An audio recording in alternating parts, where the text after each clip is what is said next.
Question number 5 है मेरे पास 5a⁴ b² plus 15a² b⁴। देखें अगर 4 को हम 2 मल्टीप्लाई बाई 2 करें तो वैसे भी हो सकता है ना, 4 आ जाएगा। 5a⁴ into a⁴ b⁴ plus 5 3 15 होता है, तो 5 मल्टीप्लाई बाई 3 a⁴ b को भी b⁴ इंटू b⁴ कर देते हैं। अब देखें दोनों में सेम देखते हैं, यहाँ पे भी 5 है, यहाँ पे भी 5 है, a² यहाँ पे भी है और यहाँ पे भी है a²। उसके बाद ये b² और ये b²। पहले वाला लें दूसरे वाला लें, बात एक ही है। अब इन्हें हम कॉमन ले लेते हैं, 5a² b², मतलब जो हमने सर्कल किए हुए थे। अब ब्रैकेट आ गया a², बाकी बचा हुआ था, प्लस ये 3 बचा हुआ है 3b²। ये आंसर है। क्वेश्चन नंबर 6 है हमारे पास xy plus x plus y plus 1। देखिए पहले इन क्वेश्चंस में सब में दो वैल्यूज थी, तो हम आसानी से बस दोनों को कॉमन ले लेते। अब देखें इसमें से भी हम वाई वाला भी इकट्ठे करके लिख सकते हैं और x वाला भी। तो ये सीक्वेंस वाइज ही लिखा हुआ है, तो x वाला ये दो टर्म्स को अलग से सॉल्व कर देते हैं और इन दोनों को अलग से सॉल्व कर देते हैं।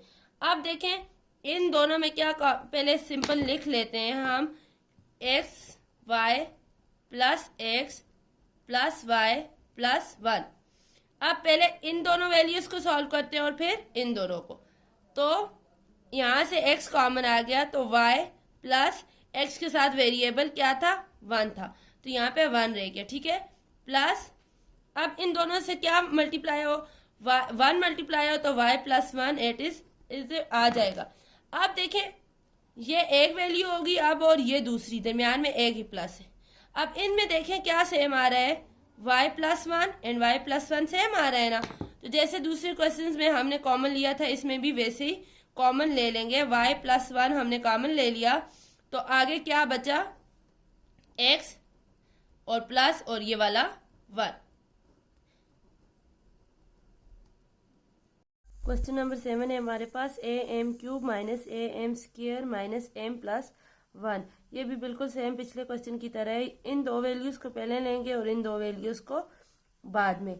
तो ठीक है, a⁴ m² इंटू m³ को लिख सकती हूँ ना, पावर अगर इन दोनों को ऐड करेंगे तो फिर से 3 आ जाएगी, minus am² minus m plus 1।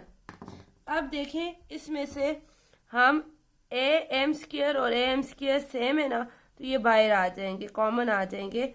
am² into यहाँ पे क्या बचा, m, और यहाँ पे 1 बच गया, यहाँ पे प्लस हम लोग कॉमन ले लेंगे, प्लस 1 कॉमन लेंगे तो प्लस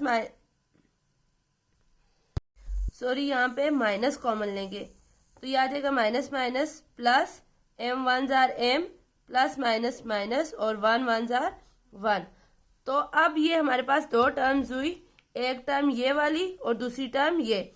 तो इसमें से m-1 और m-1 सेम है ना, तो उन्हें हम कॉमन ले लेते हैं, ठीक है। तो ये हमारे पास आ जाएगा am² माइनस 1 इंटू m-1, यही हमारा आंसर है। क्वेश्चन नंबर 8 है मेरे पास 4a² plus 12ab plus 9b²।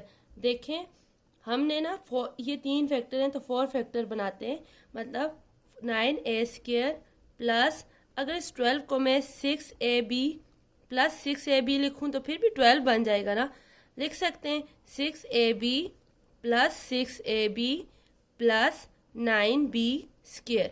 अब देखें दो टर्म्स ये होगी और दो टर्म्स ये होगी। अब इसमें से अगर हम 2 कॉमन लेते हैं तो 2 2 जार 4 होता है, और साथ में a इसमें भी है और इसमें भी है, तो a कॉमन ले लेते हैं, तो a बच जाएगा प्लस 3 2 जार 6 होता है, तो 3 आ गया, a बाहर चला गया तो b रह गया, ये आ गया प्लस। अब इधर 3 2 जार 6 3 3 जार 9, और यहाँ पे भी b है तो यहाँ पे 2b है, तो मतलब एक b बाहर आ जाएगा, तो यहाँ पे आ जाएगा 3b कॉमन आ जाएगा, तो ये हमारे पास आ जाएगा 3 2 जार 6 तो 2a एंड प्लस 3 3 जार 9, 3 बी आ जाएगा। बी स्क्वायर था ना, मतलब बी स्क्वायर मतलब बी मल्टीप्लाई बाय बी, तो एक बी बाहर चला गया तो एक रह गया। तो अब हमारे पास एक टर्म ये और दूसरी टर्म ये, तो देखें ये 2a प्लस 3b और 2a प्लस 3b सेम है ना, तो इसे कॉमन ले लेते हैं 2a प्लस 3b, और इधर से कॉमन आ गया एंड बाकी क्या बचा 2a एंड प्लस 3b। यही हमारा आंसर है।